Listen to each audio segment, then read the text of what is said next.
조경가 김하연입니다.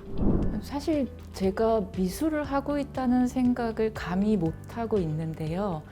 저는 자연을 다루고 자연을 주제로 삼고 소재로 삼아서 디자인을 하는 사람입니다. 가끔은 정말 자연에서 느낄 수 있는 아름다움이 있고 감동이 있는데 이거를 아주 극단적으로 표현해보고 싶은 욕구들이 생기거든요. 근데 감사하게도 그걸 표현할 수 있는 계기들이 몇 번 주어졌어요.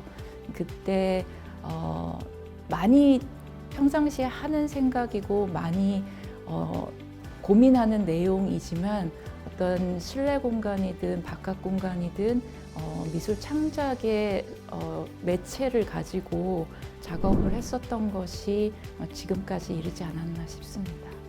덕수궁 프로젝트는 어쨌든 현대 미술을 통해서 덕수궁을 재해석하는 거기 때문에 그러니까 제가 가진 전문성에서 덕수궁을 재해석할 수 있는 그 첫발이 무엇일까에 대해서 고민을 많이 했거든요. 최근에 저는 땅에 대한 고민을 많이 하고 있었습니다. 땅이라는 거는 땅 자체가 가지고 있는 굉장히 복잡하고 생태적인 특성이기도 하고요. 사람들이 도시 생활에서 소홀하게 생각하고 하찮게 생각하는 바닥면에 대한 관심이기도 합니다. 그러다 보니 자연스럽게 덕수궁의 바닥면을 좀 주의 깊게 보게 됐어요. 근데 덕수궁 자체가 우리나라의 근대와 현대 어떻게 보면은 이 중간 다리 역할을 하는 아주 문화적으로 풍부한 곳이기 때문에 실내외를 넘나들면서 바닥에 깔린 전통성, 현대성, 그리고 가능성 이런 것들을 탐색을 하게 되었습니다. 그 과정에서 제가 눈여겨보게 된 사진 한 장이 있는데 그 고종황제의 가족 사진이었어요. 거기에 쭉 사람들이 앉아 있는데 바닥에 카펫이 한 장 깔려 있었거든요. 덕수궁은 전통 건물도 있지만 당시에 근대화되면서 서구식 문물이 들어오면서 전통 건물도 그 안에 들어가면은 서양식 인테리어가 있다던가 서양식 생활을 지원하기 위한 다양한 서구식 가구들이 도입된 시기입니다. 그러다 보니 카페트도 그때 같이 도입이 됐을 걸로 추정을 하는데요. 당시에 국력이 말해주듯이 그 가구들이 기성품이에요.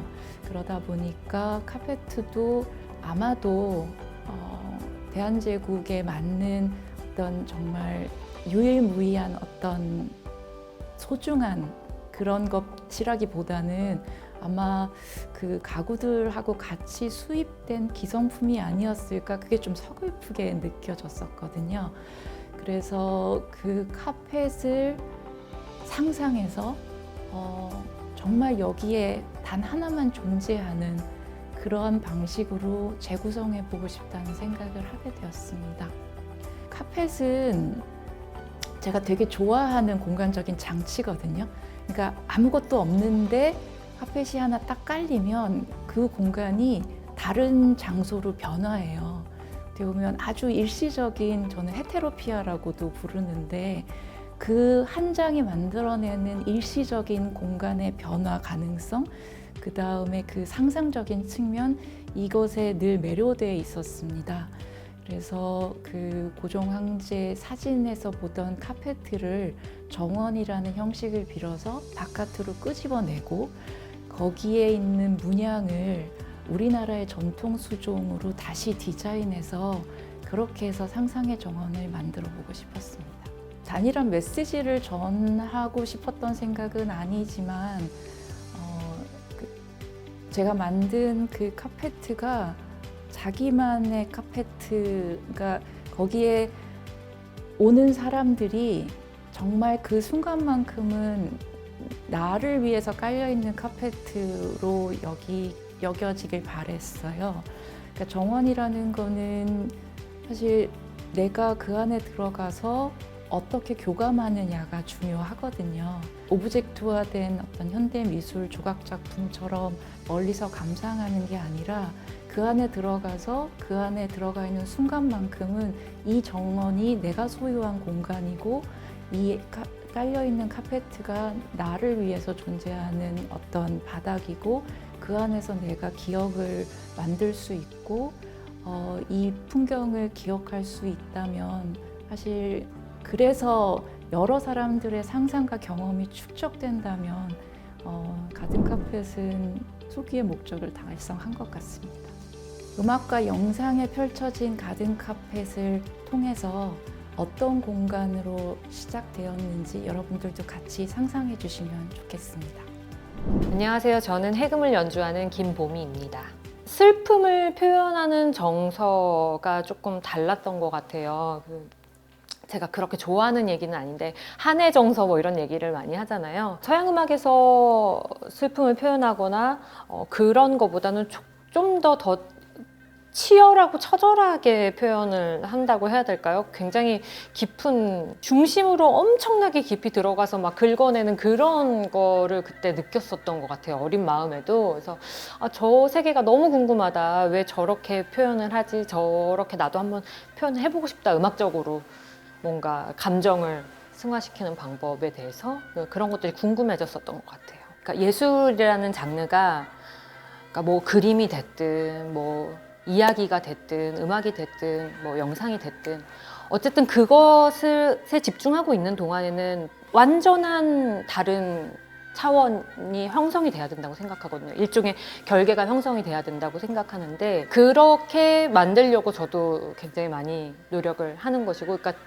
들었을 때 와, 나 완전히 지금 다른 곳에 있는 것 같은 느낌 주려고 많이 작업을 하는 동안에도 그 부분 많이 염두를 해서 하는 편이고 제가 그런 것들이 잘 풀리지 않을 때는 내가 그런 것을 느꼈었던 곳이 어디였었나를 다시 이렇게 되돌아가 보는 것 같아요. 그러니까 뭐 이야기가 될 수도 있고 뭐 소설을 읽고 엄청나게 이렇게 왔다 갔다 했던 경험이 있다. 그러면 그거를 음악으로 만들어 보기도 하고 또 이번에 작업했던 것 같이 미술 작품 같은 것들을 보기도 하고 그러니까 다른 예술 작품을 통해서 영감을 얻는 경우가 많은 것 같아요. 실내의 전유물인 카펫을 실외로 가지고 와서 뭔가 정원을 꾸민다. 이게 그 카펫이 그 밖에 있는 정원을 사계절 내내 안에서 보고 싶어서 만든 물건이라고 하더라고요.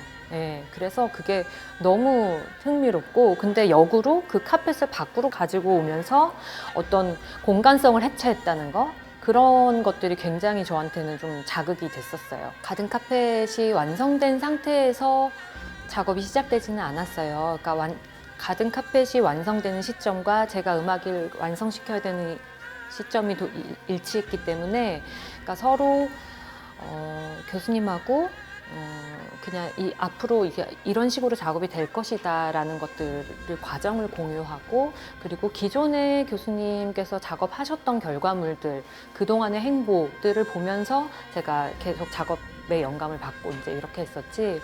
그래서 사실은 그러니까 그 작품을 보고 나서 음악을 만든 게 아니었기 때문에 그 부분에서는 조금 말씀드리기가 네, 뭐 이렇게 확실하지는 않지만 그 선생님의 인터뷰를 그래서 굉장히 많이 봤어요. 작품으로 변화시키시고 이런 것들을 많이 보면서 똑같은 생각을 했던 것 같아요.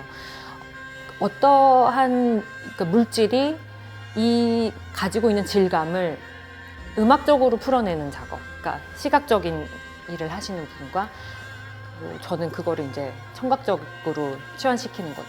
그러니까 그런 것에 대해서 되게 많이 집중하고 생각을 했었던 것 같아요. 그럼 예를 들어서 숲이 가진 이미지, 정원이 가진 이미지, 카펫이 가진 이미지 이런 것들을 굉장히 좀 음악적으로 직조해서 어떻게 풀어내면 좋을까 그런 식으로 이번에 작업을 했고 접근을 했었던 것 같아요. 그래서 나중에 보러 갔을 때는 굉장히 크더라고요. 작품이 생각했을까 클 것이라고 생각은 했었지만 훨씬 더 규모가 있더라고요. 그래서 그 처음에 제가 생각했던 의도대로 잘 작품이 나와가지고 음악적으로도 잘 나와서 소통이 잘 되었구나 교수님하고 중간중간에 그런 생각을 했어요.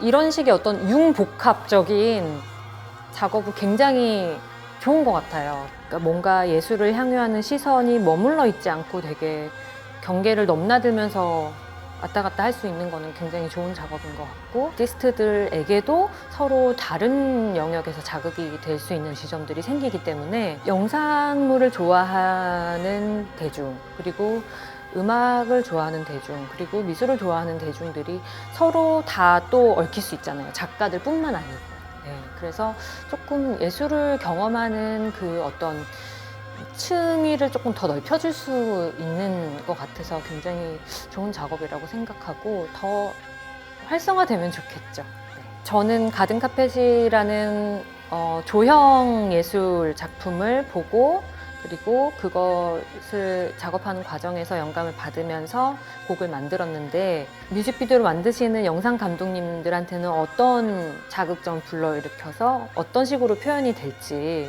그 부분도 되게 기대가 되고, 가든카펫 조형물과 그리고 또 가든카펫이라는 곡과 이런 모든 것들이 복합적으로 또 영상에 배치돼서 좀 그런 어떤 시공간을 넘나드는 그 느낌을 영상 뮤직비디오를 보시면서도 느껴보실 수 있으면 좋겠습니다.